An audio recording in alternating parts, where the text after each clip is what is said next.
बंदी छोड़ सतगुरु रामपाल जी परमेश्वर जी की जय हो। सत्साई भाई और बहनों, दया परमपिता परमेश्वर सतगुरु रामपाल जी भगवान की, जिनके शुभ आशीर्वाद से, जिनकी विशेष रजा से जब जब भूल पड़े पुस्तक के ऊपर हमारे 3 वीडियो कंप्लीट हो चुके हैं।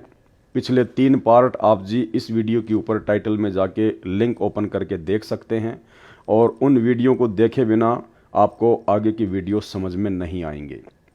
ये पुस्तक जब जब भूल पड़े 80 पेज का लेटर हिसार जेल से परम पूज्य परमेश्वर सतगुरु रामपाल जी भगवान ने अपनी विशेष दया और मेहर हम 2 कोटि के जीवों के ऊपर बख्शते हुए भेजा है। इस 80 पेज के लेटर में परमात्मा ने बहुत सारे संकेत किए हैं, बहुत सारे इशारे किए हैं।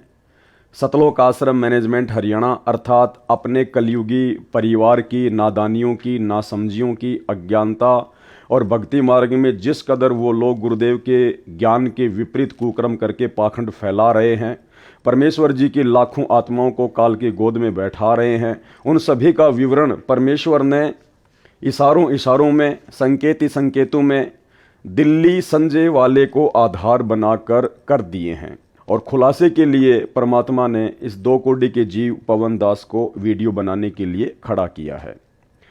तो अब तक हमने बहुत सारी बातें दिल्ली संजय वाले के विषय में और सतलोक आश्रम मैनेजमेंट हरियाणा के विषय में, उनके कर्म और कुकर्मों के विषय में इस पुस्तक में अब तक पढ़ चुके हैं। पुस्तक का पेज नंबर 30 कंप्लीट हो चुका है। अब हम 31 से आगे चलेंगे। आगे परमेश्वर ने फिर बताया, संजय के अज्ञान और पाखंड की पोल खोलते हुए परमेश्वर कह रहे हैं, ऊपर को जड़ वाले इस संसार रूपी पल के वृक्ष की जड़ को पूर्ण ब्रह्म मानो, अक्षर पुरुष को तना डार काल निरंजन, क्षर पुरुष जानो, तीनों देवताओं रजगुण ब्रह्मा, सतगुण विष्णु तथा तमगुण शिव को शाखा मानो।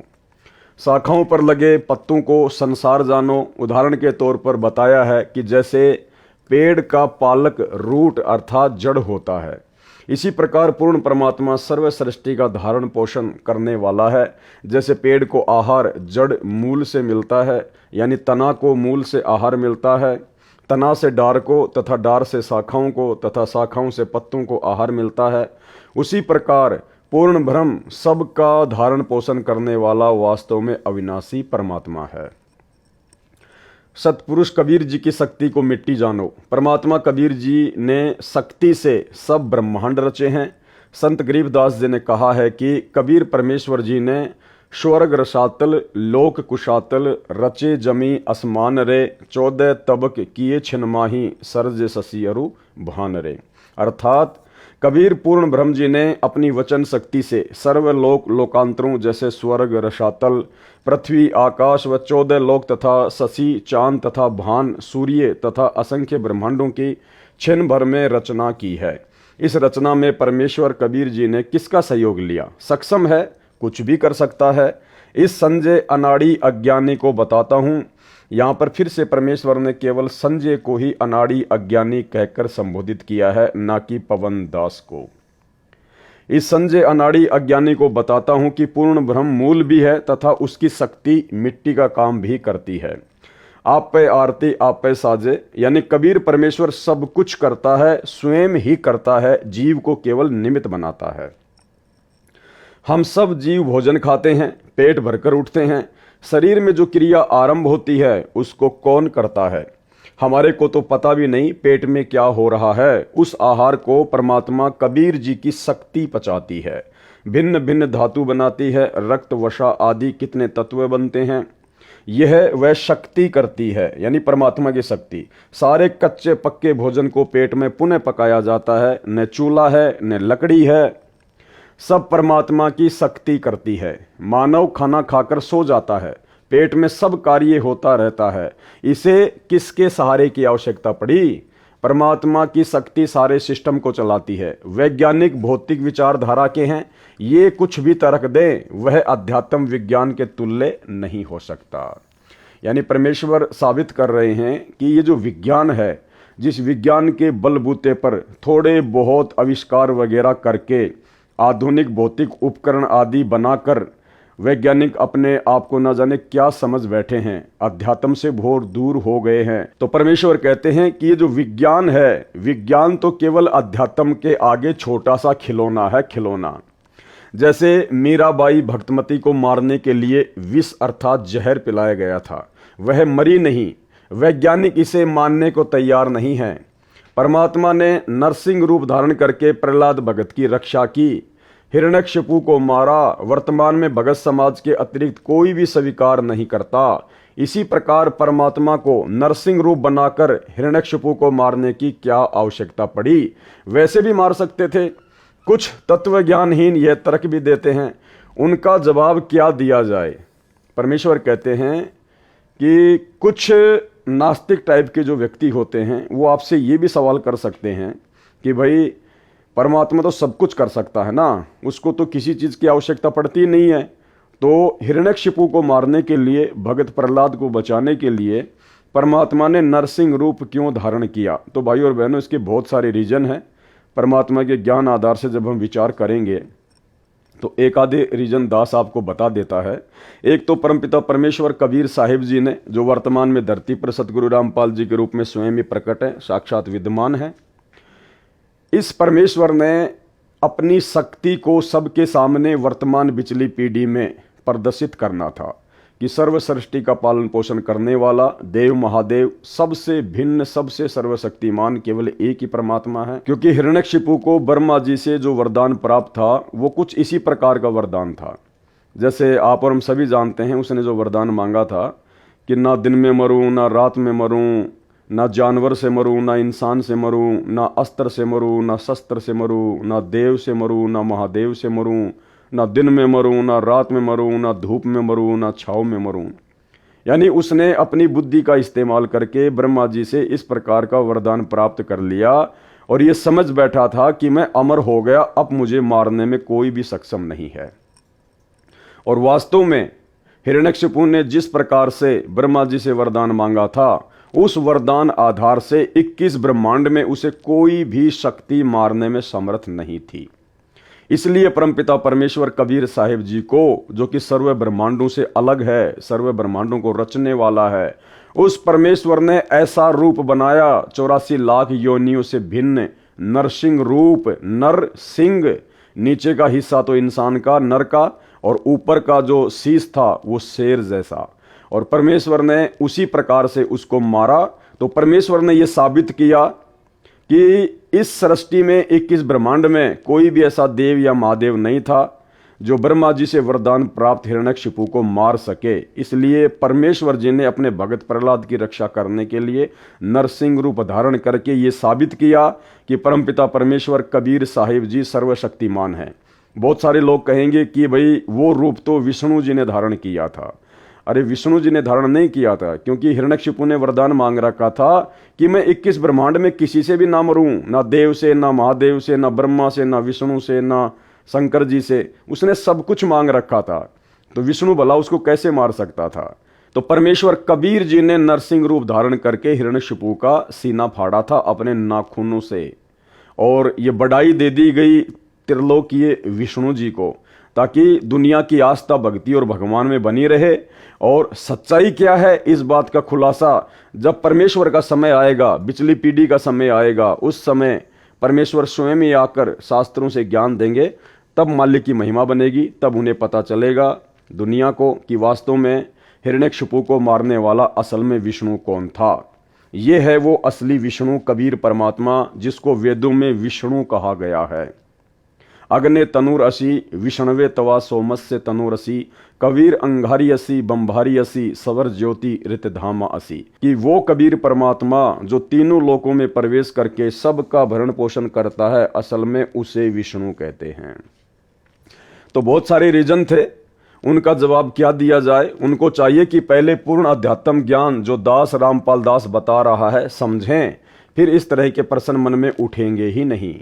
जैसे संजय दिल्ली तत्व ज्ञानहीन के मन में खुरापात भरा है, इसे संपूर्ण ज्ञान होता तो इस प्रकार के कुतर्क नहीं करता कि पेड़ की जड़ पूर्ण ब्रह्म नहीं हो सकता। इसको समझ होती तो बोलता ही नहीं, क्योंकि एक उदाहरण दिया है।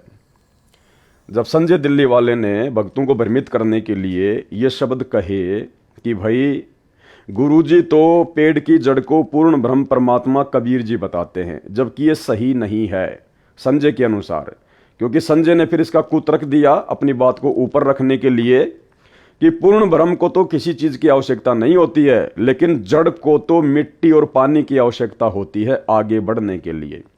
तो गुरुदेव भगवान क्या कह रहे हैं कि ये तो खाली एक उदाहरण है, ना तो वो जड़ परमात्मा है और ना वो पेड़ परमात्मा है, ना वो मूल परमात्मा है।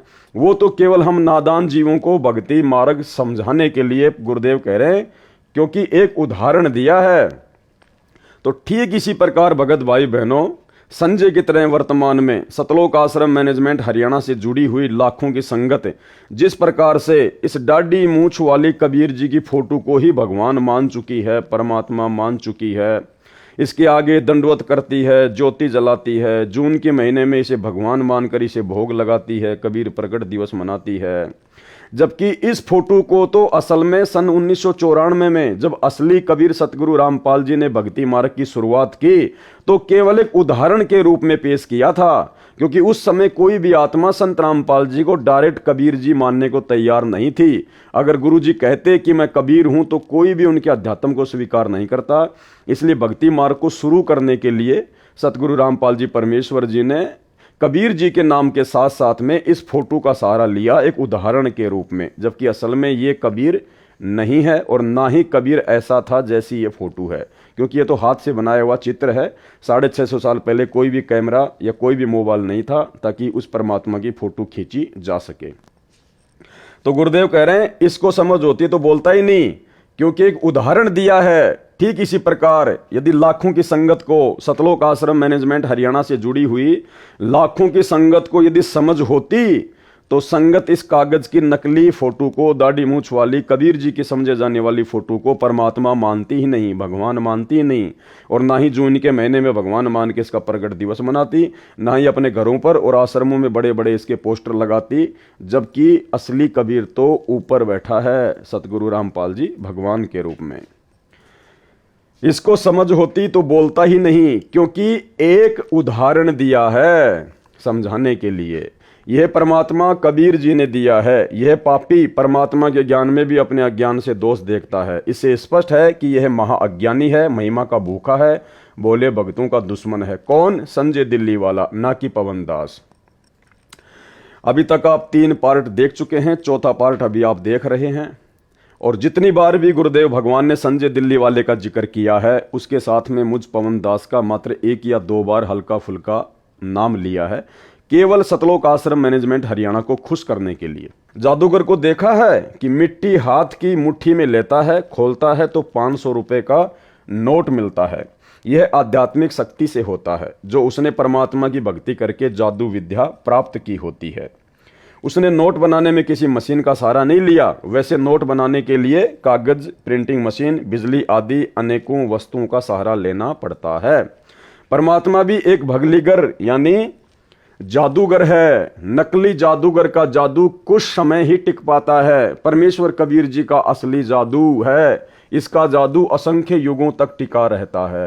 यानी असली जादूगर यदि कोई सृष्टि में है तो वो भी सतगुरु रामपाल जी परमेश्वर है। यही रियल कबीर भगवान सबसे बड़ा जादूगर है।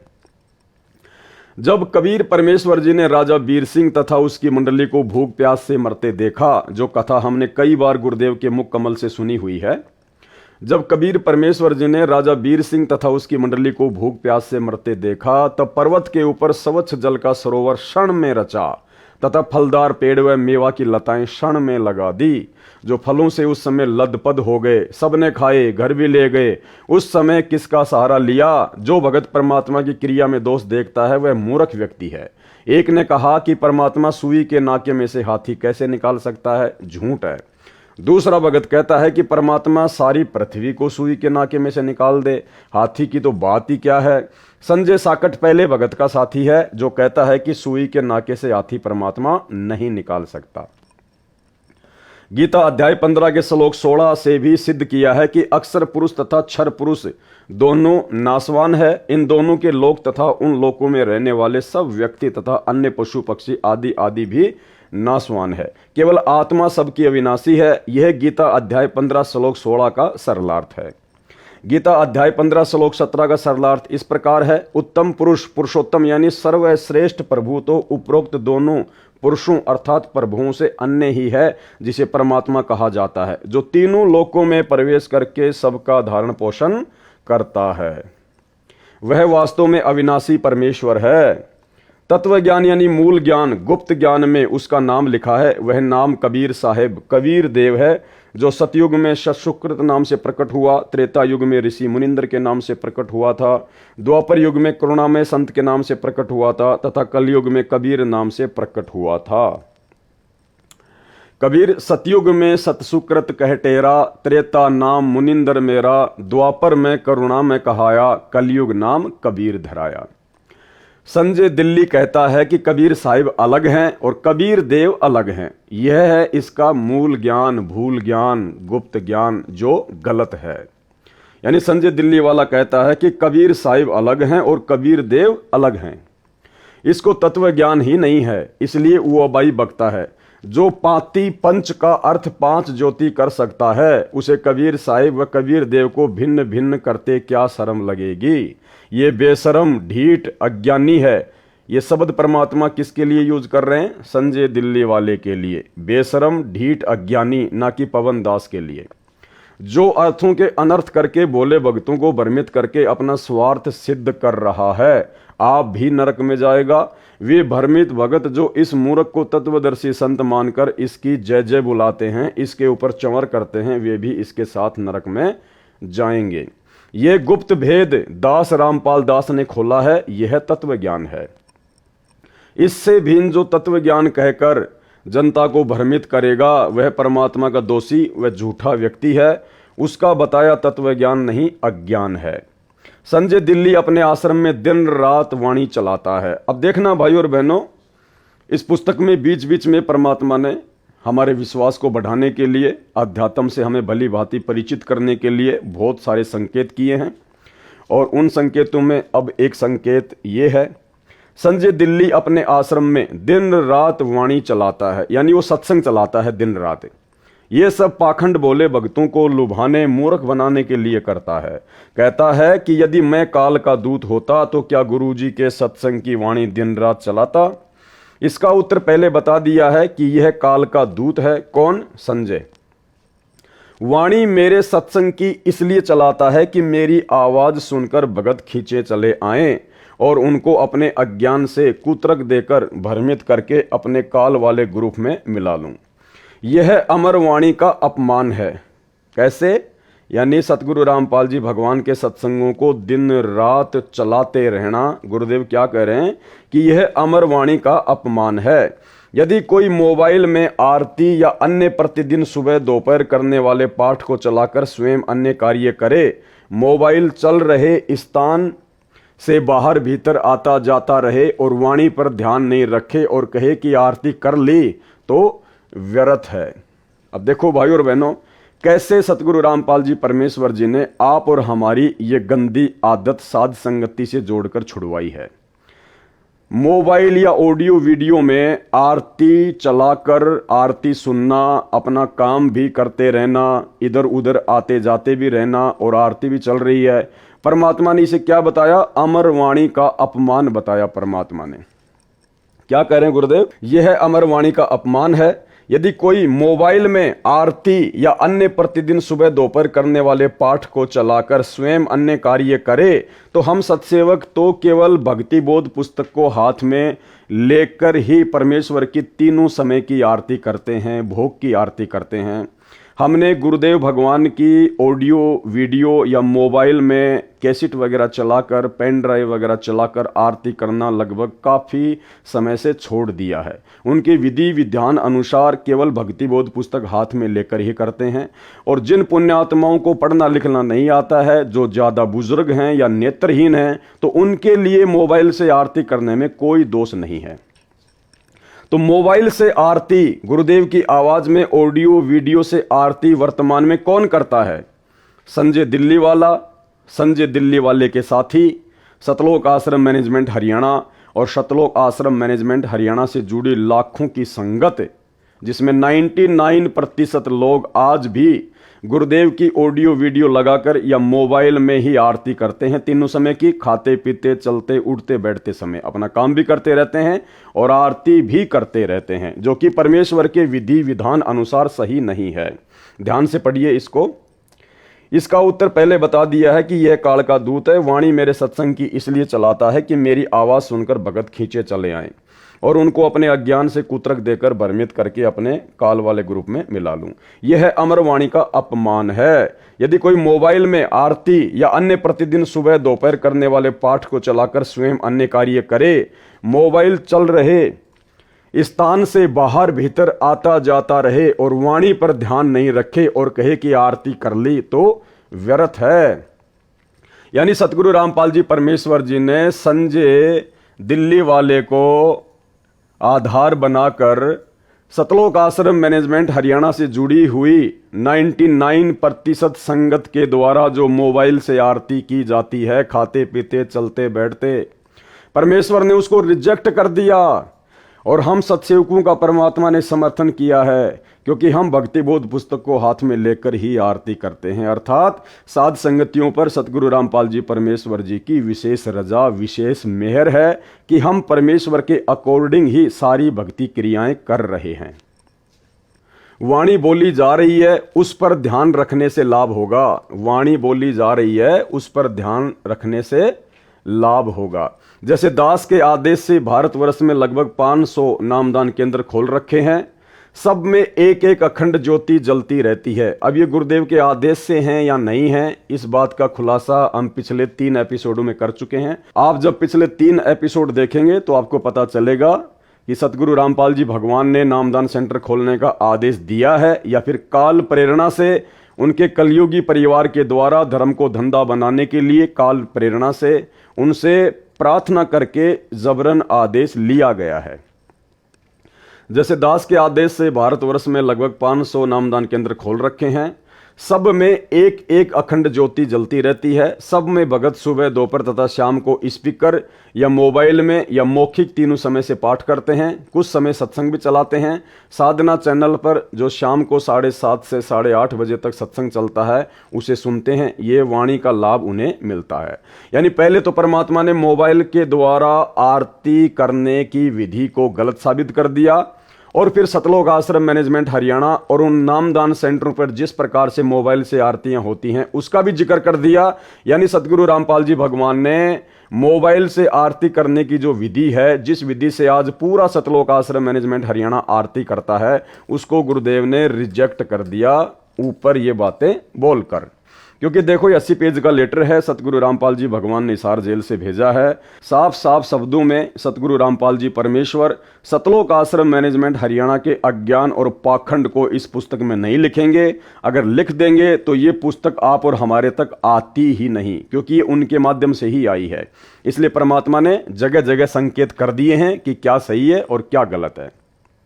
प्रत्येक अनुयायी अपने अपने घरों में पूजा स्थल पर सुबह शाम ज्योति जलाता है, जो घंटों जलती है। तीनों समय के पाठ करते हैं। समय मिलता है तो मोबाइल में सत्संग चलाकर ध्यान से सुनते हैं। यह वाणी सुनने का लाभ उनको मिलता है। वाणी का लाभ पशु पक्षियों, कीट कीड़े मकोड़ों को भी मिलता है, चाहे वे समझ भी नहीं सकते। क्या कह रहे हैं परमेश्वर कि जहां जहां परमात्मा की वाणी चलती है, सत्संग चलते हैं, तीनों समय की आरती चलती हैं, तो उसका लाभ पशु पक्षियों, कीट कीड़े मकोड़ों को भी मिलता है, चाहे वे समझ भी नहीं सकते। परंतु दिन रात चलाने से लाभ के स्थान पर हानि होती है।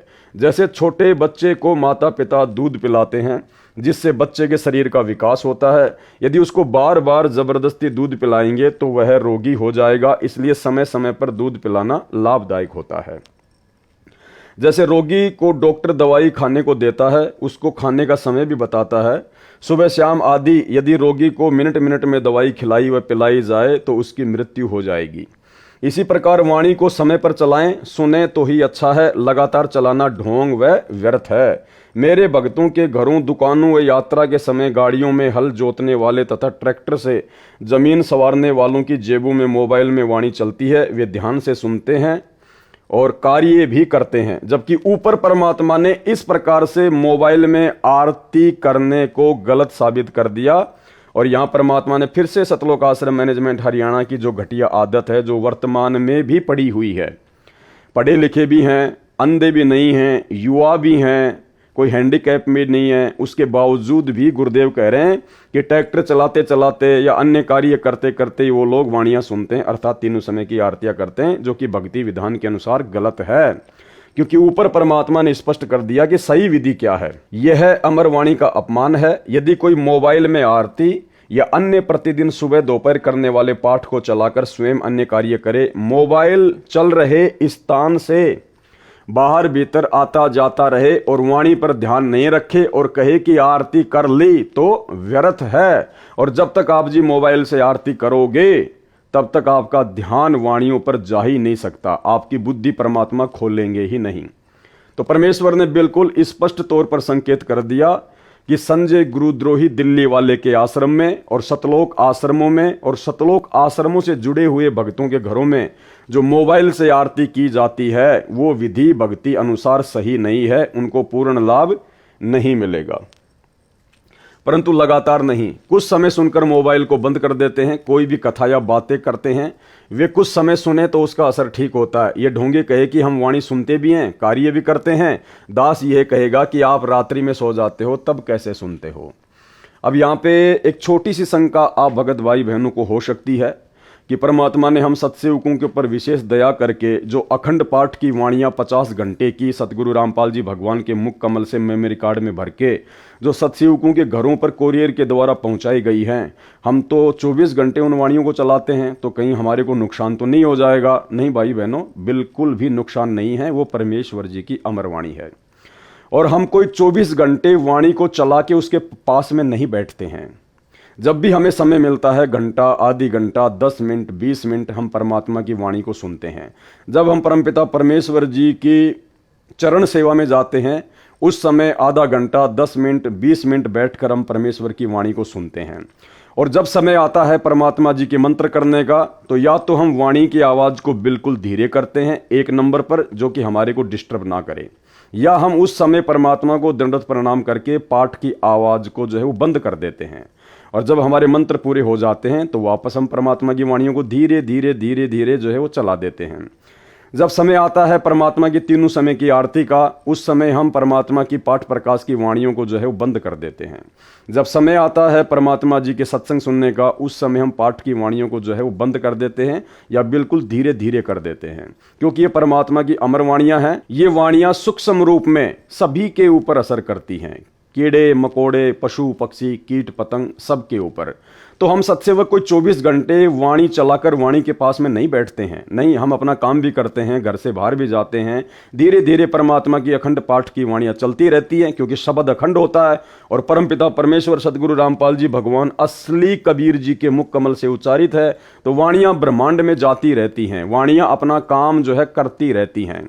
बाकी जब भी हमने सत्संग सुनने होते हैं, मंत्र करने होते हैं, आरती करनी होती है, उस समय हम पाठ की वाणियों को जो है बंद कर देते हैं या बिल्कुल धीरे कर देते हैं, ताकि हमारे को बिल्कुल भी डिस्टर्ब ना हो। और जब हमारा वाणियाँ सुनने का जी करता है, मन करता है, खाना बना रहे हैं, फ्री हैं, परमात्मा के स्पीकर को अपने पास में रख लेते हैं, 10 मिनट 20 मिनट जब तक खाना बना रहे हैं परमात्मा की वाणियाँ सुनते हैं। जब परमात्मा की हम चरण सेवा करते हैं, उस समय मालिक की वाणियाँ हम सुनते हैं। तो हम लोग इस प्रकार से करते हैं, हम वाणियाँ दिन रात चला के उनके पास में नहीं बैठते हैं। और ये परमेश्वर की अखंड वाणियाँ हैं, ये सूक्ष्म रूप में पेड़ पौधे सब के ऊपर असर करती हैं। तो परमात्मा कह रहे दास ये कहेगा कि रात्रि में जब सो जाते हो तब कैसे सुनते हो। ये तो संजय दिल्ली वाले के लिए है, लेकिन परमेश्वर का विधान है कि परमेश्वर की वाणियाँ सूक्ष्म रूप में सब पर असर करती हैं। रात्रि में भी वाणियाँ जीव पे, आत्मा पे असर करती हैं। जिस प्रकार परमेश्वर ने बताया, नित्य नियम में शुरुआत में लिखा हुआ है कि जब किसी व्यक्ति को किसी सांप ने काट लिया होता है, वो व्यक्ति तो मूर्छित हो जाता है, बेहोश हो जाता है। और जो गारुड़ मंत्र जो पढ़ने वाला व्यक्ति होता है, सपेरा, सर्प के जहर को उतारने वाला, वो व्यक्ति गारुड़ मंत्र बोलता है, जबकि वो व्यक्ति तो बेहोश पड़ा है, वो एक प्रकार से सो रहा है। उसको तो वाणी सुनाई नहीं दे रही कि वो क्या मंत्र बोल रहा है, लेकिन फिर भी गारुड़ जो मंत्र बोलता है उस मंत्र का असर उस आत्मा पे होता है और सर्प काटा हुआ व्यक्ति वापस होश में आ जाता है। तो ये तो परमपिता परमेश्वर जी की अखंड वाणियां हैं, अमर वाणियां हैं। ये हम सो जाएंगे तो भी हमारे आत्मा के मैल को ये काटेगी, हम सचेत रहेंगे तो भी हमारी आत्मा के मैल को जो है ये काटेंगी। हठ योग करता है कौन? संजय दिल्ली वाला, पवन दास का नाम नहीं है। इस ढोंगे ने आश्रम में एक अलग कक्ष बना रखा है, कक्ष यानी कमरा। उसमें भक्तों को विशेष योग आसन की मुद्रा में बैठाकर स्मरण करने को कहता है। यानी गुरुदेव कह रहे हैं, जैसा कि गुरुदेव को सतलोक आश्रम मैनेजमेंट हरियाणा वालों ने जेल में जाके बताया, उसी आधार से परमात्मा लिख रहे हैं कि संजय दिल्ली वाले ने एक विशेष कमरा बना रखा है और उस कमरे में विशेष योग आसन लगाकर, क्या लिखा परमात्मा ने? विशेष योग आसन की मुद्रा में भक्तों से मंत्रों का जाप करवाता है और स्वयं भी उसी प्रकार उसमें बैठकर स्मरण करता है। वाणी फिर भी चलती रहती है, स्मरण क्या खाक करता है? परमात्मा कहते हैं सत्संग भी चलता रहता है और मंत्र भी जाप करते हैं, तो क्या खाक मंत्रों पे ध्यान जाएगा? न स्मरण का लाभ, क्योंकि इसका नाम खंड है। जिनको ये मूर्ख बनाकर अपने जाल में फंसाए हुए हैं उन भक्तों को भी स्मरण का कोई लाभ नहीं मिलेगा, क्योंकि उन्होंने गुरु तज कर आन को अन्य को भजा है, यानी गुरु जी के बताए सहज स्मरण को छोड़कर हठ योग को अपनाया है। तथा ज्योति के लिए रुपए दिए हैं या वैसे दान में रुपए दिए हैं, वह भी संजय दिल्ली के आदेश से, इस कारण उनका नाम खंड है। अब सुमरण करके दान देकर भी जीवन नष्ट होगा, क्योंकि भक्ति मार्ग में बहुत सावधानी रखनी पड़ती है ताकि नाम खंड न हो जाए। काल ज्योति निरंजन का पहला काम है हमारे अनुयायी का नाम खंड करवाना, फिर वह काल का हो जाता है। परमेश्वर से कोई लाभ उसे नहीं मिलता। परमेश्वर कबीर जी ने गरीबदास जी महाराज जी को बताया है कि अनंत कोटि बाजी जहां रचे सकल ब्रह्मांड, गरीबदास मैं क्या करूं काल करे जीव खंड। अर्थात हे गरीबदास, मैं इतना सक्षम हूं कि मैंने अनंत करोड़ रचना की है तथा सब ब्रह्मांडों को मैंने रचा है, परंतु काल जीव का नाम खंड करवाकर मेरे से दूर कर देता है, जिस कारण से मैं उस आत्मा का कल्याण नहीं कर सकता। उनको चाहिए कि अपनी गलती की क्षमा याचना करें तथा मेरी रामपाल दास की आज्ञा लेकर किसी निकट के नामदान केंद्र पर जाकर पुनः उपदेश लेकर नाम शुद्ध करवाएं। एक और विधान है परमात्मा का, जो परमात्मा ने यहां पर स्पष्ट कर दिया है। यानी सतलोक आश्रम मैनेजमेंट हरियाणा से जुड़े हुए 99 ही नहीं बल्कि 100% भगत परमात्मा के इस आदेश की पालना नहीं कर रहे हैं। गुरुदेव ने स्पष्ट कर दिया कि जब भी आपका नामखंड होता है, दोबारा से यदि आपने नाम शुद्ध करवाना हो तो आपने अपने गुरु की आज्ञा लेनी पड़ेगी। क्या कह रहे हैं परमात्मा? उनको चाहिए कि अपनी गलती की क्षमा याचना करें तथा मेरी रामपाल दास की आज्ञा लेकर, क्या लेकर? आज्ञा लेकर। ये भक्ति विधान है परमात्मा का, ये रूल है, ये नियम है। जबकि इस नियम को वर्तमान में आश्रमों से जुड़े हुए कोई भी भगत फॉलो नहीं करते हैं। जब मर्जी आया नाम खंड कर दिया, जब मर्जी आया नामदान केंद्र पर जाकर नाम शुद्ध करवा लिया, कोई गुरु आज्ञा नहीं। उनको चाहिए कि अपनी गलती की क्षमा याचना करे तथा मेरी रामपाल दास की आज्ञा लेकर किसी निकट के नामदान केंद्र पर जाकर पुनः उपदेश लेकर नाम शुद्ध करवाए, अपना जीवन धन्य बनाए और फिर इस पाखंडी के पास भूलकर भी ना जाए। ये काल का पक्का दूत है। कौन? संजय दिल्ली वाला, ना कि पवन दास। संजय दिल्ली वाले के लिए कह रहे हैं ये काल का पक्का दूत है। जो सुमरण करने की विधि दास ने बताई है उसी प्रकार सुमरण करें, जो भक्ति का विधान है, सब ग्रंथों व संतों की वाणी में प्रमाण है। गीता अध्याय 8 श्लोक 7 में कहा है कि हे अर्जुन, तू युद्ध भी कर और सुमरण भी कर, यानी काम भी कर और सुमरण भी कर। यजुर्वेद अध्याय 40 मंत्र 15 में कहा है कि ओम नाम का सुमरण कार्य करते करते कर, विशेष कसक तड़प के साथ सुमरण कर, मानव जन्म का मूल कर्तव्य जानकर सुमरण कर। कबीर परमेश्वर कपड़ा भी बुनते थे तथा सुमरण करने का अभिनय भी करते थे।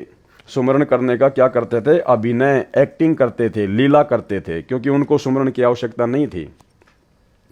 वे बताना चाहते थे कि भगत को काम करते करते भी सुमरण करना चाहिए। जो कार्यालयों में काम करते हैं तथा जो विद्यार्थी हैं, वे जब भी समय मिले सुमरण करे। संत गरीबदास जी ने कहा है कि नाम उठत नाम बैठत नाम सोवत जागरे, नाम खाते नाम पीते नाम सेती लागरे। अर्थात नाम का जाप कार्य करते करते भी करते रहो और समय मिले तो बैठ कर भी सुमरण करो, और समय मिले तो बैठ कर भी सुमरण करो। गुरुदेव भगवान के आशीर्वाद से आज से 10-12 दिन पहले दास ने आप सभी भगत भाई बहनों को 1 घंटे की छोटी सी साध संगति के माध्यम से राजस्थान के महुआ में, दौसा जिले में पड़ता है, वहां पर आपको इस प्रकार से समय निकालकर बैठकर कुछ समय सुमरण करने के लिए समझाया था। और वही बात परमात्मा ने इस पुस्तक में भी लिख रखी है। दास ने कहा था कि हम कोई पद्म आसन लगाकर, यानी जैसे संजय दिल्ली वाला विशेष योग मुद्रा में भक्तों से सुमरण करवाता है, वैसे नहीं, नॉर्मल तरीके से जैसे हम अपने घर पर बैठते हैं। और हमने परमेश्वर के ज्ञान आधार से, परमेश्वर के विधि विधान से उस प्रकार से भी सुमरण करना चाहिए जो विधि गुरुदेव ने बताई है। देखो, एक विधि तो परमात्मा ने बता दी कि नाम उठत नाम बैठत नाम सोवत जागबे, और नाम खाते नाम पीते नाम सेती लागबे, जो परमात्मा ने लिखा हुआ है। देखो, ये तो एक भगत की शुरुआती विधि है। जिस प्रकार बच्चा पहली कक्षा में जाता है तो उसको बोल बोल के गा गा के पढ़ाया जाता है, A for apple, B for ball. और जब बच्चा समझदार हो जाता है, ऊपर की क्लास में चला जाता है, फिर वो समझने लग जाता है कि ए फॉर का मतलब खाली एप्पल ही नहीं होता, ए फॉर से तो बहुत सारे अर्थ निकलते हैं। तो दास ने गुरुदेव के आशीर्वाद से बताया था कि जब भी हमारे को समय मिले, ठीक है, खाते पीते उठते बैठते काम धंधा करते करते तो सुमरण करना ही करना है, मन को हमने खाली नहीं छोड़ना है। लेकिन जब हमें समय मिले या थोड़ा बहुत समय निकालने का गुरुदेव के आशीर्वाद से हम भी प्रयास करें। और जो विधि परमात्मा ने सुमरण की बताई है कि वास्तविक विधि तो ये है, इस विधि से बात बनेगी कैसे। प्रथम मंत्र का जाप परमात्मा ने बताया सुरति नृति और मन लगाकर, और जो सतनाम है 2 अक्षर का, उसका सुमरण परमात्मा ने बताया सुरति नृति मन और पवन के द्वारा। तो हमने इस विधि विधान से भी परमात्मा के मंत्र करने चाहिए, समय निकालना चाहिए। पूरी जिंदगी खाते पीते उठते बैठते मंत्र करने से ही बात नहीं बनेगी। उसी का समर्थन परमात्मा यहां कर रहे हैं कि समय मिले तो बैठ कर भी सुमरण करो, सोने के लिए लेटो तो सुमरण करो, जब तक नींद न आए सुमरण करो, जागो तो भी कुछ श्वास सुमरण में अवश्य लगाओ। परंतु एक स्थान पर विशेष योग आसन लगाकर, क्या लिखा मालिक ने, विशेष योग आसन लगाकर सुमरण करना गलत है, ये नहीं करना चाहिए। जैसे दिल्ली संजय वाला भक्तों से गुरुजी के ज्ञान के विरुद्ध होकर ये योग क्रिया से आसन करवाता है। जैसे आपने बहुत सारे ऋषि महात्माओं की फोटो देखी होंगी, वो पद्मासन लगाकर हाथों को यूं करके बिल्कुल स्ट्रेट होके जो सुमरण करते हैं, उसको कहते हैं विशेष योग मुद्रा। तो हम भक्तों ने वो पाखंड नहीं करना, वो आडंबर नहीं करना। समय मिले कहीं भी बैठ जाओ, चेयर पे बैठ जाओ, अपने बेड पे बैठ जाओ, बिस्तर पे बैठ जाओ, जमीन पे बैठ जाओ, अपनी गाड़ी में बैठे हो वहां पे बैठ जाओ नॉर्मल तरीके से, चाहे पैरों को फैला के बैठ जाओ, चाहे पैरों को समेट के बैठ जाओ, कोई दिक्कत नहीं है। आंखों को बंद करो चाहे खोलो, लेकिन थोड़ा बहुत समय हमने परमात्मा के विधि विधान अनुसार सुरति नृति मन और पवन लगाकर भी सुमरण करना पड़ेगा। क्योंकि खाते पीते उठते बैठते काम धंधा करते करते सुरति नृति और मन पवन से सुमरण नहीं हो सकता। आपका ध्यान आपके काम धंधे में रहेगा, आपकी सुरति आपकी नृति आपके काम धंधे में रहेगी। इसलिए परमात्मा कह रहे हैं कि समय मिले तो बैठकर भी सुमरण करो, जो दास ने वीडियो बनाकर आप सभी भाई बहनों को बताया था। परमेश्वर कबीर जी ने स्वामी रामानंद जी को समझाया, जो योग आसन की मुद्रा में बैठकर हठ योग से ध्यान लगाता था। यानी 650 साल पहले परमपिता परमेश्वर कबीर जी के मुंह बोले गुरु पंडित रामानंद जी, जब उनको नाम प्राप्त हो गया परमात्मा से, उसके बाद भी उनकी जो पुरानी आदत थी, उस आधार से वो विशेष योग मुद्रा में बैठकर जो है मंत्रों का जाप किया करते थे, जिसको परमात्मा ने गलत बताया है, तथा नाम सुमरण किया करता था। उसको कबीर जी ने समझाया कि ज्यों के त्यों ही बैठे रहो, यानी नॉर्मल स्थिति में बैठे रहो। तज आसन सब योग, अर्थात विशेष योग आसन की बजाय जैसे सामान्य तरीके से बैठते हैं वैसे बैठकर सुमरण करो। ये विधि सब ग्रंथों व संतों की वाणी के अनुसार श्रेष्ठ है। सब योग आसन को तजो त्यागो, जिसके पास कुछ भी ज्ञान नहीं होता वह पाखंड का सहारा लेता है। बात करता है कि मेरे अतिरिक्त विश्व में किसी को तत्व ज्ञान, बीजक का ज्ञान नहीं है। कौन? संजय दिल्ली वाला, ना कि पवन दास। आपको इस पूरी 80 पेज की पुस्तक में पवन दास के किसी भी पाखंड का, किसी भी अज्ञान का, किसी भी ढोंग का गुरुजी के द्वारा एक भी खुलासा नहीं किया गया है। एक भी कोई प्रमाण पवन दास के अज्ञान, पाखंड या ढोंग के खिलाफ सतगुरु रामपाल जी भगवान ने इस पुस्तक में नहीं लिखा है। जबकि संजय दिल्ली वाला और संजय दिल्ली वाले को आधार बनाकर अपने कलयुगी परिवार और सतलोक आश्रम मैनेजमेंट हरियाणा के अज्ञान और पाखंड को परमात्मा ने इस पुस्तक में लिखा है। बात करता है कि मेरे अतिरिक्त विश्व में किसी को तत्व ज्ञान, बीजक ज्ञान नहीं है। ऐसे पापियों के लिए संत गरीबदास जी ने कहा है कि गरीब पंथों के लश्कर फिरें, वाणी चोर कठोर, सतलोक धाम ना पहुंचेंगे ये 84 के ढोर।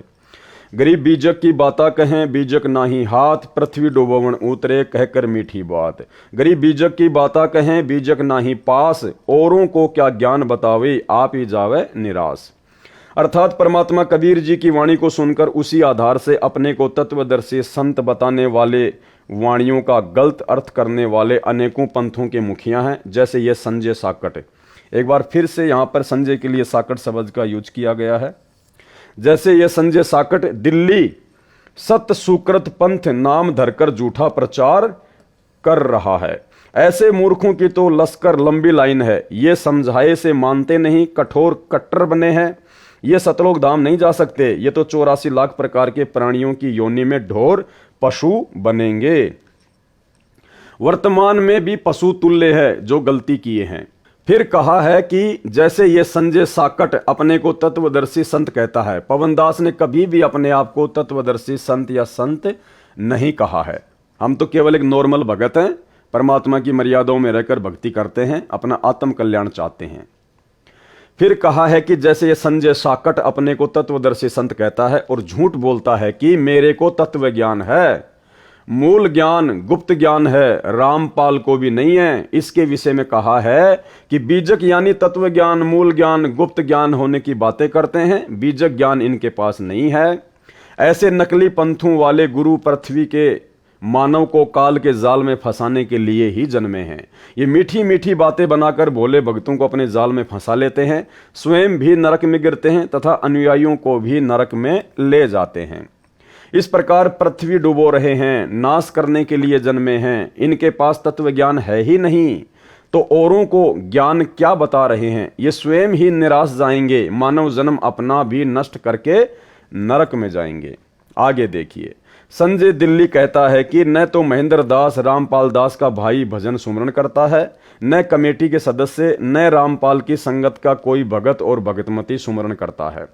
सब निंदा लड़ाई झगड़ा करते रहते हैं। यह अपने उस ढोंग को मजबूत करने के लिए ऐसी बकवाद करता है जो यह एक कमरे में एक विशेष योग आसन पर बैठकर मूर्ख बनाता है और अपने पीछे लगाए रखना चाहता है। यह तर्क देता है कि सुमरण तो ऐसे होता है जैसे मैं संजय करता हूं, ऐसा रामपाल की सारी संगत करती नहीं, इसलिए वे सुमरण तो करते नहीं और काम करते हैं। दास रामपाल दास इसलिए तो इसको अज्ञानी व काल का दूत कहता है कि यह मेरी बताई सुमरण विधि में व अन्य क्रियाओं में दोष निकालता है, जो सारी संगत मुझे रामपाल दास की बताई शास्त्र प्रमाणित विधि से सुमरण व अन्य क्रियाएं कर रही है।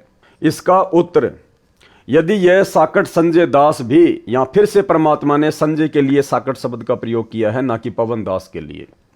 यदि यह साकट संजय दास भी अन्य संगत की तरह भजन सुमरण कर लेता तो इसके मन में यह दोष उत्पन्न नहीं होता और यह गुरुद्रोही की पदवी प्राप्त नहीं करता। कौन? संजय दिल्ली वाला, ना कि पवन दास। अपना कल्याण करवाना ही उद्देश्य रखता, गुरु मर्यादा में चलता, जन्म सफल कर लेता। आगे देखिए, संजय साकट दिल्ली दास रामपाल दास अपने गुरु की क्रियाओं में दोष निकालता है, ना कि पवन दास के लिए कहा गया है, क्योंकि पवन दास कभी भी अपने गुरुदेव की किसी भी क्रिया में दोष सपने में भी नहीं निकाल सकता। कहता है कि कमेटी वाले जो दास रामपाल के विश्वास पात्र हैं उनके विषय में कहता है कि जो कमेटी वाले हैं वे 2100 रुपए एक ज्योति के लेते हैं। 1 किलो देसी घी 600 रुपए का आता है, शेष कमेटी वाले अपनी जेब में रख लेते हैं। भगत भगतमती जो दान करते हैं मेरी रामपाल की आज्ञा से करते हैं, ये देखना मेरा काम है कि वह दान में आया पैसा कहां जा रहा है। आपने मेरे को दान किया है। बिल्कुल हमने सतगुरु रामपाल जी भगवान को दान नहीं किया है, ना ही वर्तमान में लोग संत रामपाल जी को दान कर रहे हैं, क्योंकि ये परीक्षा का समय है और कोई भी व्यक्ति अपने पूज्य गुरुदेव सतगुरु रामपाल जी से हिसार जेल में जाकर उनकी आज्ञा लेकर दान नहीं कर रहा है। सतलोक आश्रम मैनेजमेंट हरियाणा को जितने भी भगत ज्योति पाठ और दान का पैसा देते हैं या जमीन दान कर रहे हैं, वे गुरुदेव भगवान से आज्ञा लेकर दान नहीं कर रहे हैं। इसलिए यहां पर यह हमारे बुद्धि और विवेक की छोटी सी एक परीक्षा ली है परमात्मा ने।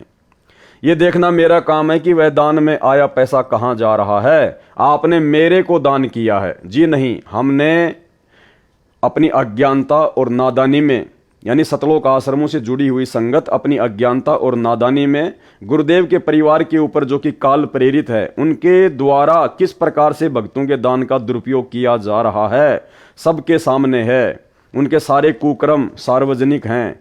इसलिए संगत अपनी अज्ञानता और नादानी का परिचय दे रही है, अपने गुरुजी के अलावा गुरुजी के परिवार के ऊपर विश्वास करके दान धर्म या ज्योति पाठ का पैसा देकर। तो यहां पर जो दान का पैसा है वो गुरुदेव को नहीं दिया जा रहा, ये दान का पैसा तो उन काल एजेंटों को दिया जा रहा है जो काल प्रेरित हैं और आए दिन परमात्मा के ज्ञान और विधान के खिलाफ ही कुकर्म करते रहते हैं। आपने मेरे को दान किया है, यदि वह गलत प्रयोग होगा तो पाप मुझे लगेगा। यदि हम सतगुरु रामपाल जी भगवान के हाथ में या उनके आदेश से, उनसे आदेश प्राप्त करके आमने सामने होकर यदि हम सतलोक आश्रम मैनेजमेंट हरियाणा या किसी भी व्यक्ति को दान करते हैं तो फिर हमें पाप नहीं लगता, क्योंकि हमने अपने गुरुदेव से आदेश लेकर दान दिया है। उसके बाद दान का दुरुपयोग करने वाला दोषी होगा, ना कि दान देने वाला। लेकिन यहां तो संगत सन 2014 बरवाला कांड के बाद से अपने गुरुदेव से कोई आज्ञा नहीं ले रही, क्योंकि गुरुदेव तो जेल में है, जेल में कोई भगत जाता नहीं है, आम भगत को उनसे मिलने नहीं दिया जाता है, देशद्रोह का मुकदमा है। केवल वही भगत मिल सकते हैं जिनको मिलने की छूट है कोर्ट से। इसलिए पूरी की पूरी संगत अपने गुरुदेव के ज्ञान और विधान के विपरीत इन कुपात्रों को, काल एजेंटों को इन आश्रमों में ज्योति पाठ और दान का पैसा देकर परमात्मा की दोषी हो रही है। आपको इसका पूरा लाभ मिलेगा। यह साकट संजय कौन होता है मेरे अनुयायियों के लिए दान की देखरेख करने वाला? उसने आज तक 2 रुपए दान नहीं किए हैं। मैं संजय 4500 रुपए में 11 ज्योति जलाता हूं। कौन कहता है? संजय दिल्ली वाला। इसका उत्तर यह है, इसके द्वारा जलाई ज्योति व लगाए भोग से कोई लाभ दानकर्ता को नहीं होना, भाड़ में धन जलाने वाली बात है। एक ज्योति में दास रामपाल दास 1.25 किलोग्राम देसी घी का हवन करवाता है। यदि घी 600 रुपए प्रति किलोग्राम माने तो भी 1.25 किलोग्राम घी की कीमत 750 रुपए हुई। कितने? 750 रुपए। यह 11 ज्योति 4500 रुपए में लगाता है, तो निर्धारित घी की मात्रा 1.25 किलोग्राम घी प्रति ज्योति के हिसाब से पूरी नहीं होती है। 1.25 किलोग्राम घी के हिसाब से 11 ज्योतियों की कीमत कितनी होती है? 8250 रुपए बनती है। यह लेता है, वह इससे लगभग आधी है। अधूरा ओछा व्यक्ति अधूरे ओछे काम ही करता है।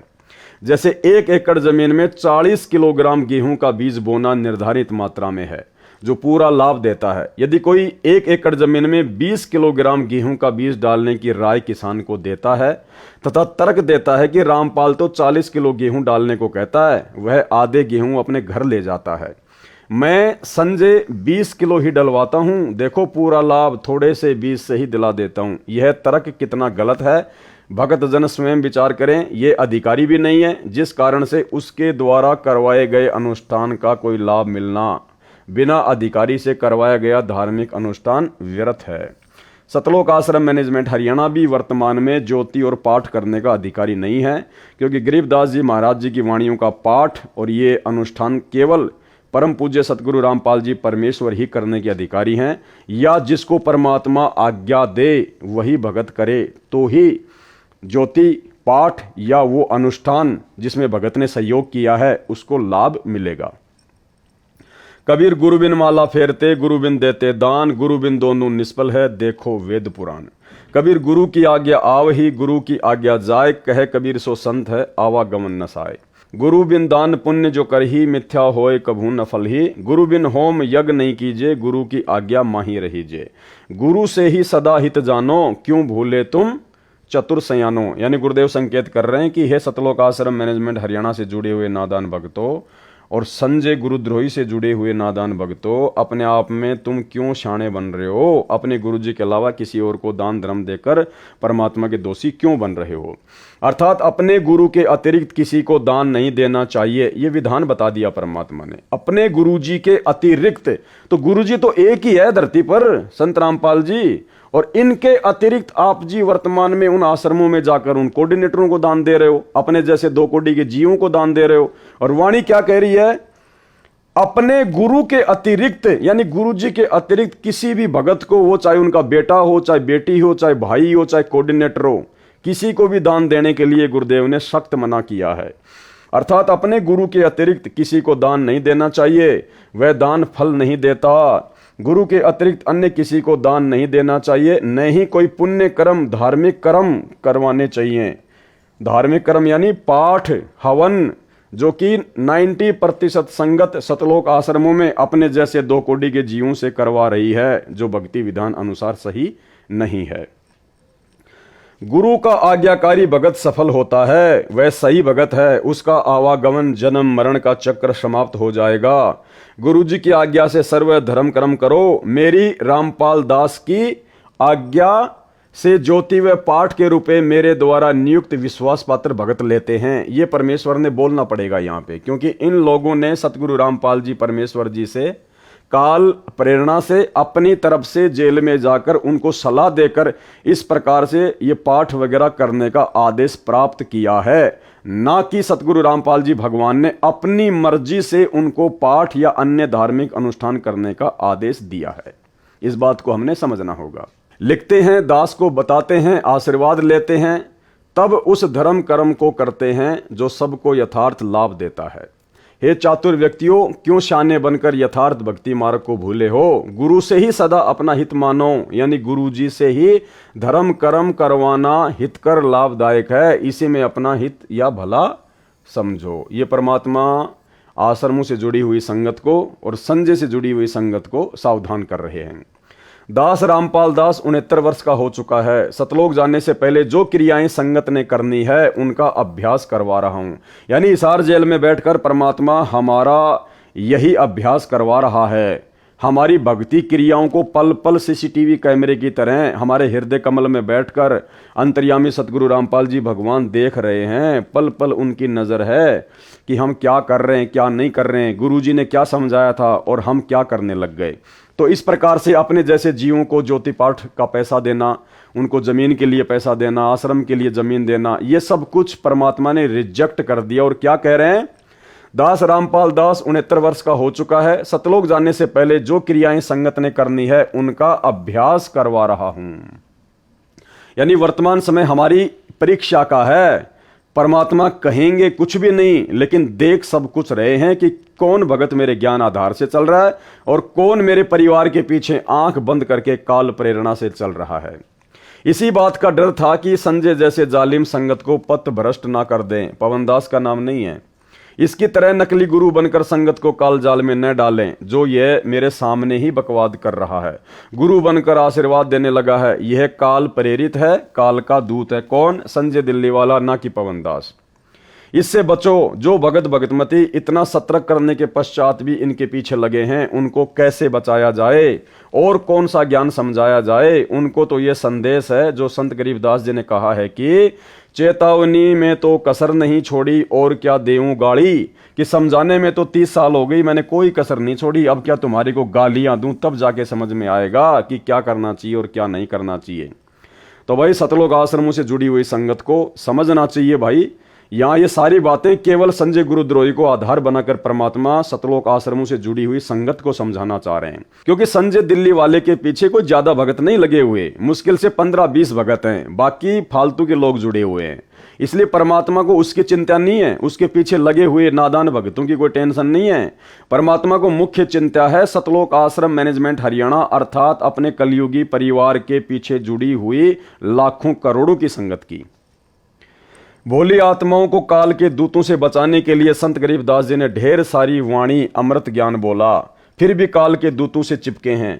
उनसे दुखी होकर कहा है कि तुम ज्ञान से नहीं मानते तो क्या तुम्हें गाली दूं, यानी नरक जाने से बचो, अज्ञानियों को छोड़कर पूर्ण संत से दीक्षा लो। गरीब चातुर प्राणी चोर हैं, मूड मुगध हैं ठोट, संतों के नहीं काम के, इनको दो गढ़ जोट।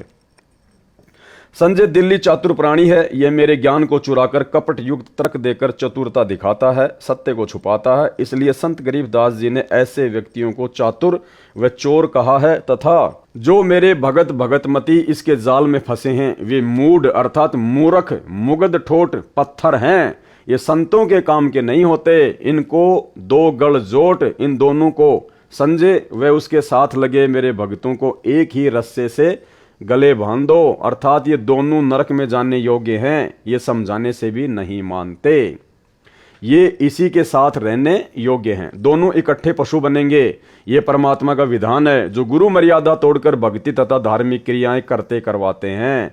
तो भाई गुरु मर्यादा तोड़कर ही सतलोक आश्रम मैनेजमेंट हरियाणा वर्तमान में लाखों की संगत से तमाम भक्ति क्रियाएं करवा रहा है।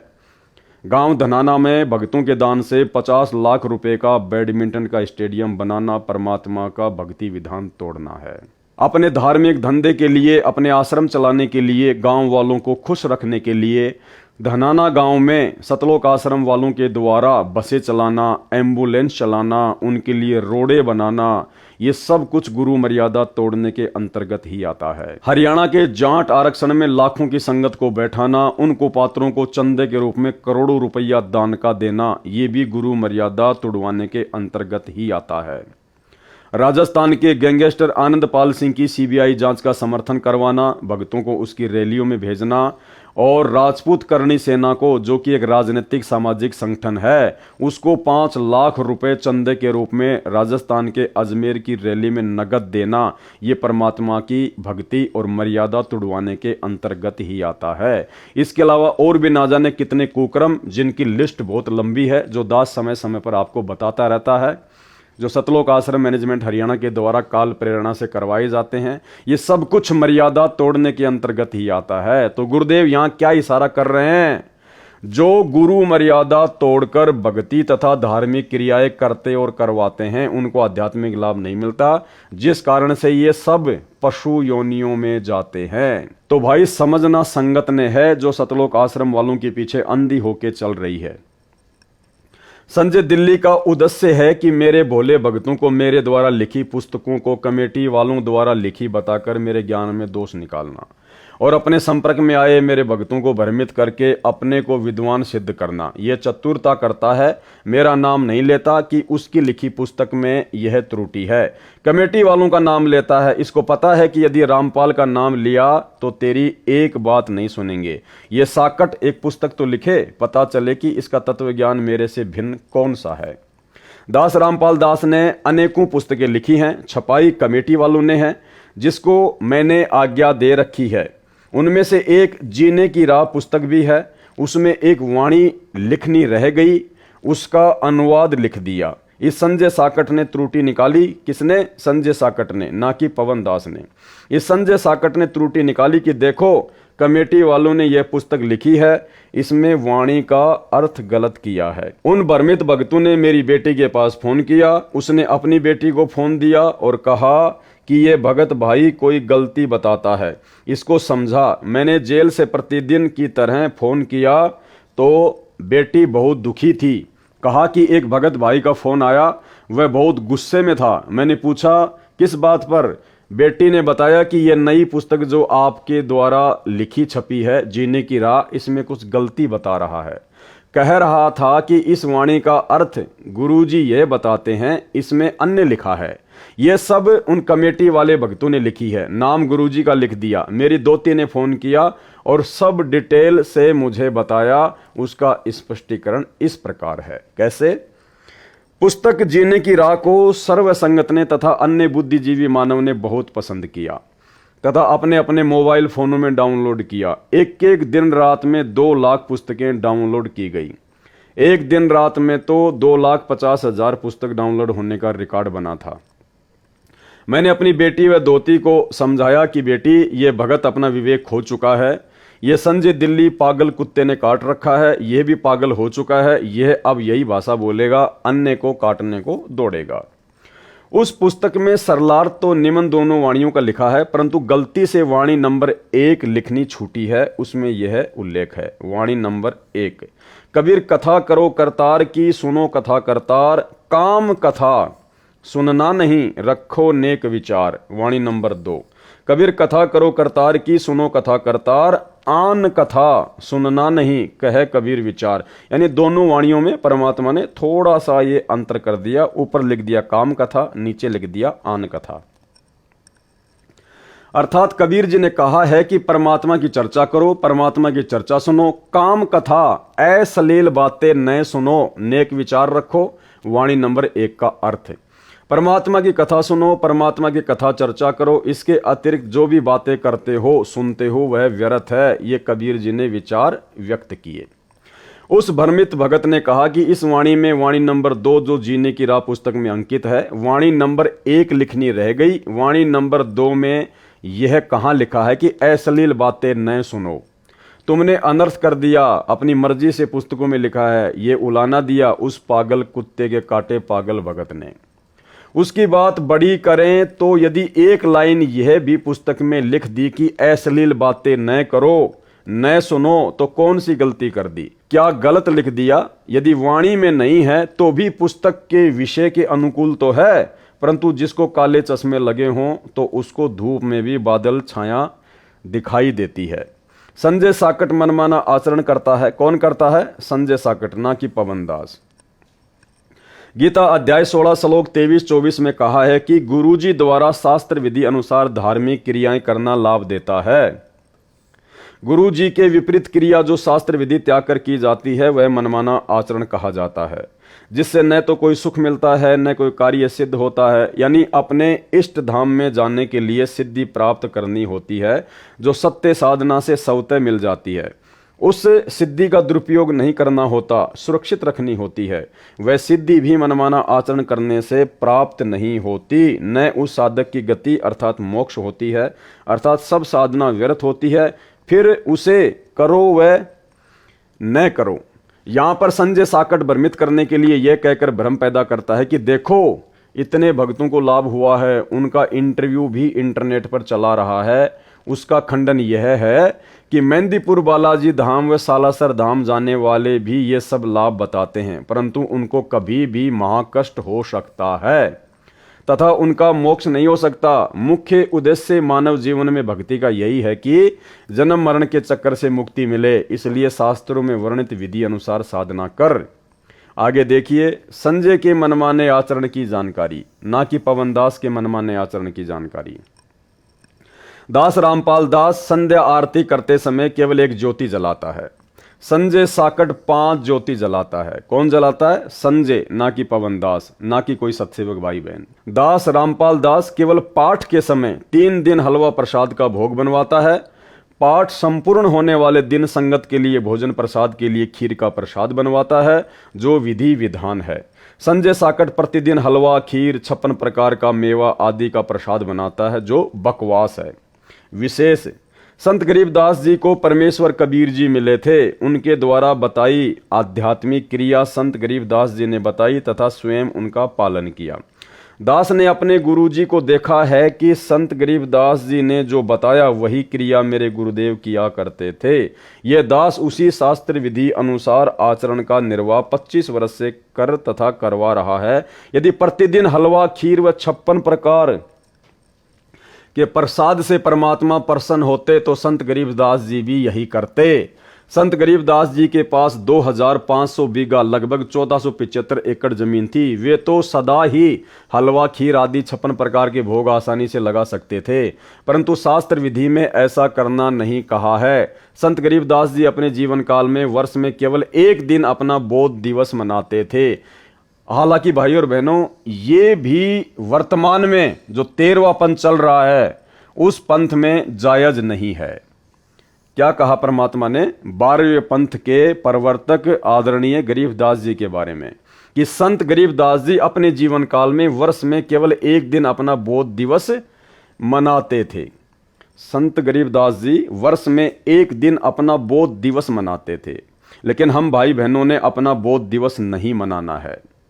हमने केवल अपने परमात्मा सतगुरु रामपाल जी भगवान का 8 सितंबर के दिन प्रकट दिवस ही मनाना है। हम भक्तों का ना कोई जन्मदिन मनाना, ना कोई बोध दिवस मनाना है, क्योंकि यहाँ पर संत गरीबदास जी 12वें पंथ से संबंधित थे। हमने 12वें पंथ की भक्ति क्रियाओं को नहीं करना है, 13वें पंथ की भक्ति क्रियाओं को करना है। जिस दिन उनको परमेश्वर कबीर जी गांव छुडानी के जंगल में बाबा जिंदा के रूप में फाल्गुन महीने की चांदनी दवास को मिले थे, फाल्गुन महीने की उस शुक्ल पक्ष द्वादशी को मनाते थे, जो ग्रंथ संत गरीबदास जी ने लिखवाया था। उस हाथ से लिखे उस ग्रंथ का पाठ भी उन्होंने अपने सामने प्रारंभ करवाया था। 3 दिन पाठ चलता था, जो वर्तमान तक परंपरा चली आ रही है। तीनों दिन हलवा प्रसाद बनाया जाता था। सत्य पुरुष व सतगुरु के लिए 2 कटोरियों में भोग निकालकर अलग अलग रखा जाता था। अब आगे देखना भाई और बहनों, उनके सतगुरु व सत्य पुरुष कबीर जी थे। गरीबदास जी के सतगुरु और सत्य पुरुष कौन थे? एक थे। कौन? कबीर जी। तो फिर 2 कटोरियों में अलग अलग हलवा किसके लिए निकाला जाता था? कह रहे हैं तीनों दिन हलवा प्रसाद बनाया जाता था। सत्य पुरुष व सतगुरु के लिए 2 कटोरियों में भोग निकालकर अलग अलग रखा जाता था, जबकि उनके सतगुरु व सत्य पुरुष कबीर जी थे। यानी जब एक ही शक्ति उनके गुरु और सत्य पुरुष थे, तो फिर 2 कटोरियों में हलवा अलग अलग क्यों निकालना? फिर तो वो कहावत हो गई, गुरु और गोविंद 2 नहीं भाई, जब तक 2 समझोगे दोजक में जाई। तो गरीबदास जी तो फिर यहां पर गुरु और गोविंद को 2 समझ रहे हैं, अलग अलग समझ रहे हैं। इसलिए भाई और बहनों, हमने ये वाला कार्य नहीं करना है, क्योंकि हम 13वें पंथ के पंथी हैं, ना कि हम गरीबदास जी के पंथी हैं। हमने केवल अपने गुरु को ही अपना परमात्मा मानना है। परमात्मा की अमर वाणी है कि गुरु और गोविंद 2 नहीं भाई, यानी सत्य पुरुष और सतगुरु 2 अलग अलग नहीं हैं, और जो 2 समझेगा वो दोजक में जाएगा। इसलिए हमने इस फोटो को रिजेक्ट कर दिया है सतगुरु रामपाल जी भगवान की सत प्रेरणा से, उनके आशीर्वाद से। तो ये 12वें पंथ की जो परंपरा है उसके बारे में परमात्मा बता रहे हैं। हम 13वें पंथ के पंथी हैं। हम केवल एक ही कटोरी में हलवा रखेंगे, केवल हमारे गुरुदेव भगवान सतगुरु रामपाल जी परमेश्वर जी के लिए। हलवे का प्रसाद केवल हाथों में दिया जाता था। यह भी ध्यान रखना है, हलवे का जो प्रसाद होता है वो केवल भक्तों को हाथों में दिया जाता है। यानी हलवे का प्रसाद जो है वो कटोरी या डोंगे वगैरह में नहीं दिया जाता है, और ना हमने देना है, ये ध्यान रखना है। प्रसाद रूप में खाने के लिए खीर का प्रसाद संगत के लिए भोजन में परोसा जाता था। अन्य दिनों में प्रतिदिन जैसा भोजन घर पर बनता है उसी का ही भोग लगाया जाता था। उसी शास्त्र विधि अनुसार अपने पूर्वज संतों व पूज्य गुरुदेव के अनुसार दास सब धार्मिक क्रियाएं करता आ रहा है। क्योंकि गुरुदेव 12वें पंथ की भक्ति क्रियाओं के विषय में बता रहे हैं। हम लोग सतगुरु रामपाल जी भगवान के शिष्य हैं। हम लोग यथार्थ 13वें कबीर पंथ के पंथी हैं। इसलिए 12वें पंथ की क्रियाओं में और 13वें पंथ की क्रियाओं में बहुत अंतर है। परमेश्वर कबीर जी तो सक्षम हैं, वे भी प्रतिदिन 56 प्रकार का हलवा खीर आदि स्वयं भी बनाकर खा सकते थे, या परंपरा डालने के लिए भी सत्य पुरुष अपने को सब भोग लगा सकते थे। भोग लगाने की परंपरा बता देते, लेकिन ऐसा नहीं किया। जब उनके साथ शरारत की थी, झूठे पत्र डालकर निमंत्रण दिया था, उसमें 18 लाख साधु संत और उनके चेले भंडारा खाने आ गए। उस समय 3 दिन का भोजन भंडारा करके अपनी समर्थता का परिचय भी दे दिया था कि मैं ऐसा भी कर सकता हूं। परंतु प्रतिदिन जो संजय दिल्ली बकवास कर रहा है, यहाँ पे कोई पवनदास का या सतसेवक का नाम नहीं है, और ना हम कोई 56 प्रकार का भोग रोजाना अपने गुरुदेव भगवान को लगाते हैं। हम तो गीता जी का जो विधान है, जो सतगुरु रामपाल जी भगवान ने बताया कि पूर्ण परमात्मा को भोग लगाए बिना जो व्यक्ति अन्न पकाते हैं या खाते हैं वो तो पाप खाते हैं। तो हमारे घर में जो भी बनता है, जैसा भी बनता है, हम दोनों टाइम या तीनों टाइम रोजाना गीता जी के विधान को फॉलो करते हुए, सतगुरु रामपाल जी परमेश्वर जी के विधान को फॉलो करते हुए, अपने गुरु को ही परमात्मा मानकर, क्योंकि गुरु ही परमात्मा हैं, हम प्रतिदिन भोजन खाने से पहले अपने गुरु जी को भोग की आरती के साथ में समर्पित करते हैं। जो है उनको हम भोजन पहले अर्पित करते हैं। तो इसमें कोई त्रुटि नहीं, इसमें कोई भी गलती नहीं है। ना हम कोई संजय की तरह 56 प्रकार का आइटम बनाते हैं, ना हम रोजाना इस प्रकार का कोई ढोंग या पाखंड करते हैं। हम केवल नॉर्मल तरीके से विधि विधान अनुसार ही सारे कार्य जो है वो करते हैं। यह शास्त्र विधि त्याग कर मनमाना आचरण है जो भोले भक्तों को रिझाने के लिए, अपने जाल में फंसाने के लिए ड्रामा कर रहा है। जो ज्ञान के अधूरे गांठ के पूरे हैं वे इसके जाल में फंसे हैं। संत गरीबदास जी ने ऐसे पाखंडियों के लिए कहा है कि ज्ञानी पुरुष तो इनके निकट न जावे, मूर्खों को रीझ रिझावे है। अर्थात जिन भक्तों को मर्यादा का ज्ञान है और जो गुरु जी द्वारा बताई शास्त्र अनुकूल क्रियाओं का ज्ञान है, वे तो ऐसे पाखंडियों के निकट भी नहीं जाते। जिनको ज्ञान नहीं है उन भोले भक्तों को प्रसन्न करके अपने को तत्वदर्शी, सबसे अलग ज्ञान वाला सिद्ध करता है। ऐसा व्यक्ति काल का पक्का दूत होता है। वह संजय साकट दिल्ली है, इससे बचो।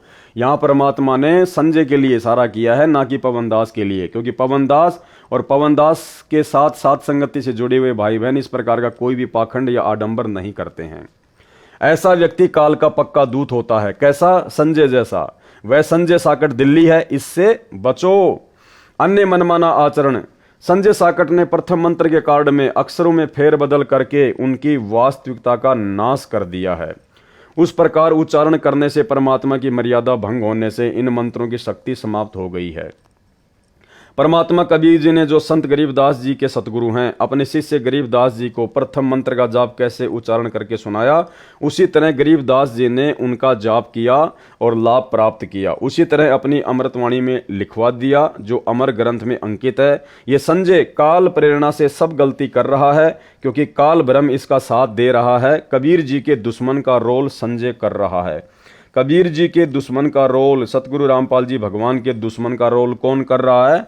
संजय दिल्ली वाला, ना कि पवनदास। मुझ पवनदास का नाम परमात्मा ने मात्र एक या दो जगह केवल काल प्रेरित आत्माएं सतलोक आश्रम मैनेजमेंट हरियाणा वालों को खुश करने के लिए किया है। बाकी हर जगह परमात्मा संजय के ही अज्ञान और पाखंड का खुलासा कर रहे हैं। रामपाल दास यानी पत्र लेखक संध्या आरती में कोई घंटा शंख आदि नहीं बजवाता जो सत्य पुरुष की पूजा है।